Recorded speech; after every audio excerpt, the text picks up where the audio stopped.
Hello, this is Emma of EmmaLiveYoga and welcome to this yoga for sciatica class. So sciatica can be quite debilitating. So if you do have very severe sciatic symptoms, obviously I would suggest you seek medical attention. But this class really is for the discomfort that sciatica can bring, mild pain symptoms. And I've had sciatica. I know how debilitating it can be. It can involve numbness, tingling, just kind of a real relentless sensation, which can really impinge on your everyday. So these are some of the moves that have helped me when I've experienced that. Often it comes from tightness in the back, tightness in the hips. There's all sorts of other complicated ways that it can manifest.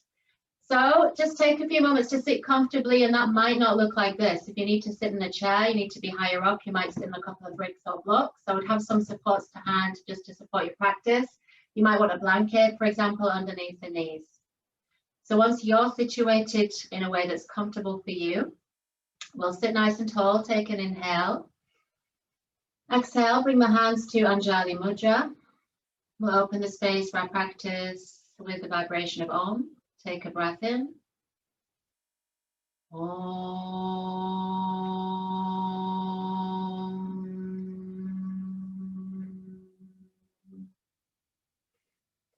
So then gently bow the head, take a few moments to check in with body, how your body is feeling, your mind, and your emotions. And plant a seed of intention in the heart space. As you feel connected to sensation and breath, take an inhale. Exhale, gently open the eyes. So from here, we'll come through to an all-fours position. This can sometimes be one of the most comfortable positions to be in if you're experiencing sciatica, position I've been in often. So have the hands underneath the shoulders, knees underneath the hips. Take a breath in. And on the exhale, just begin with a gentle sway from side to side through the hips. So taking this nice and easy, particularly if you can feel a lot of sensation. And sometimes the pain around the nerve can be due to tightness. So we can deal with tightness through our yoga practice. And just make sure you connect breath to movement. That's it. So the body gets that response that it's okay, that message that it's okay to relax. Good, so then inhale as you come to center, exhale. We'll just limber up the spine with Madhyasana, the cat pose. So inhale, belly dips, roll through the spine, gaze lifts. Exhale, tug the tailbone round the back, chin to chest. We'll continue, so again, you might need to make this more shallow. Listen to your body, so just see what messages you're getting. You don't want an increase of pain, but you may get a temporary increase of sensation as you begin to release. If you need to stop, that's fine. We've just got one more round, inhaling, good, and exhaling. Then inhale as you come back to center, exhale. Take the hands for a bit further forward, an extra handprint. A nice way to do this is actually to have the hands on some bricks. It gives you just a bit more space through your lower back, so you might want to take that option. And then inhale, exhale, take the hips to the right and then sink back as we begin to circle. Again, these circles can be as shallow or as deep as they need to be. Inhale as you scoop up the left. You may sink through the pelvis, stroke the shoulders. Exhale as you circle back. So again, moving at your own pace, nice and easy. It might be a slower pace to this, that's okay. Just do what you need to do. Make sure the class is working for you. As we sink back, we'll change direction. Inhale, scoop the hips up the right side. And exhale down the left. Now, if things begin to ease, and only if, then just feel that you're reaching out into the nooks and crannies, so any tight spots that you can feel. Just really visiting these areas with the breath. We'll do one more circle. Inhaling and exhaling, keeping the breath in the nostrils. And then just pause there in extended child, Utthita Balasana. You can bring the forehead down if you wish. If you need to come off the blocks, that's fine, but just really focus the breath in the back of the body. And using the breath to release any lower back pain, any lower back tightness that you might feel. Sometimes sciatica manifests in the glutes, so this might be too much. If that's the case, now you can come further back. So we'll all come back up.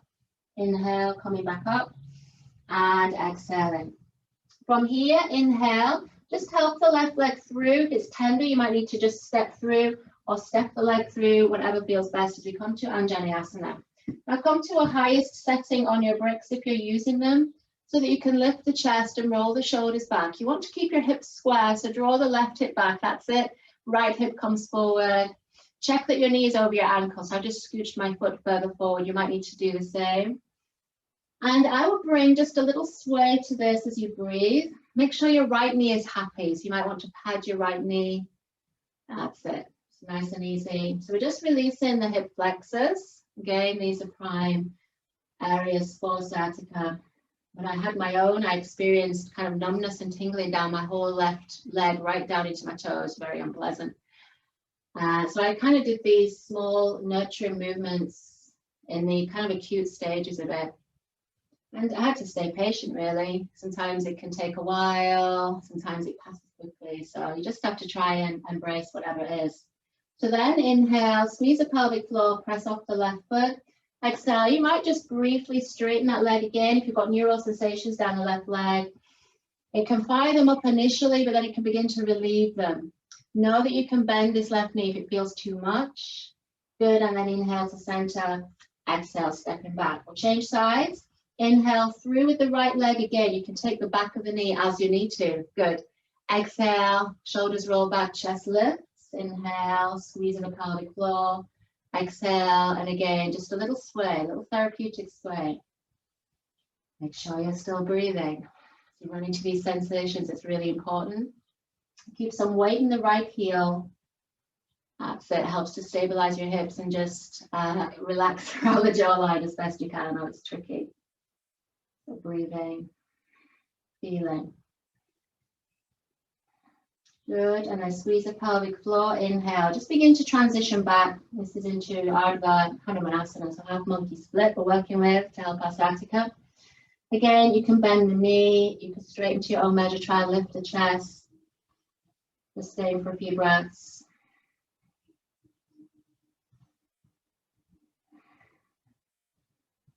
Good, and then inhale, rebend the knee, and exhale, step it back. So just take a moment there to sway the hips from side to side. You can then sit back on the heels for Virasana. If that feels like a big ask, know that you can bring both bricks or one brick between the heels and the sitting bones, and that kind of just gives you less distance to travel, which might be a bit more relieving. In the sciatica, just see. Just take a few moments, reconnect with your intention. And just try and bring some steadiness to the breath, which helps the mind also to be steady in the midst of discomfort. Okay, we've got one more move. So releasing. So I'll turn around so you can see this one. This is Eka Pada Kapotasana or Pigeon pose, but a supported version. So we come to all fours. We've got a brick to hand to the right side.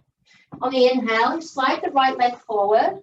Right knee forward, and then on the exhale, just lean over onto that brick. So until that comes underneath your thigh, that lean over then enables you to take the right foot further forward, maybe towards more of a parallel position if that's suitable. Or you might need to keep the heel in. Again, just see what's working for you.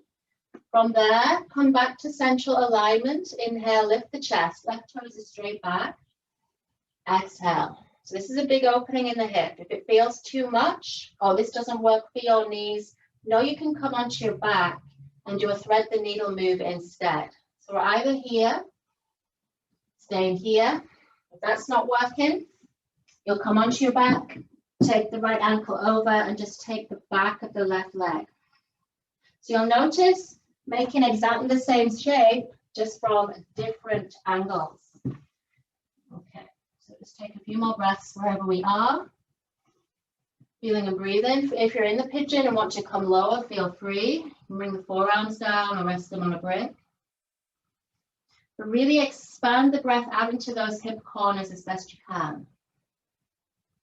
One more breath. This is a short class. If you feel you want it to stay longer, just press pause. Feel free to stay longer. Otherwise, inhale, walk it up. Exhale, squeeze the pelvic floor so you can slide that right leg back. Just tuck the toes for a moment and then bring it back in. So from here, we change sides. Brick comes to the left side. Inhale, slide the left knee forward. Exhale, roll the thigh onto the brick. Inhale, take this leg at any of these angles which are going to work for you. And then inhale, come back to center, square the hips, exhale. Again, any sensations in your knees that don't feel good, come to that thread the needle option or figure 4 option. Lifting the chest as you breathe. Try to soften. Again, if you need to bring some movement to this, that's fine. So yoga is an intuitive practice where we continually observe how the body is feeling in relation to the mind and the breath. Try and relax the shoulders, relax around the jawline. Remember these options, you can come down to the forearms. You might come lower if that feels suitable for you, just see. Keep breathing wherever you are for one more breath. Good, and squeeze the pelvic floor. Inhale to walk it back up. This time on the exhale, we'll bring the heel in and then bring the right leg in so we can arrive perched on our brick and just sit comfortably. Again, if this isn't comfortable, I want you to come to whatever position is. So just take a few moments there. Sit nice and tall. Close the eyes for a few moments. Allow things to settle. And bring in the hands to Anjali Mudra. Take a breath in. Exhale, gently bow the head as we give thanks for our health and our practice. And inhale, lift the prayer hands up. And exhale, namaste. So thank you for coming to this short practice of yoga for sciatica with me. If you liked it or felt it was useful, please hit the like button. Subscribe to the channel so you never miss a class. I hope you can take care and look after your body, look after yourself.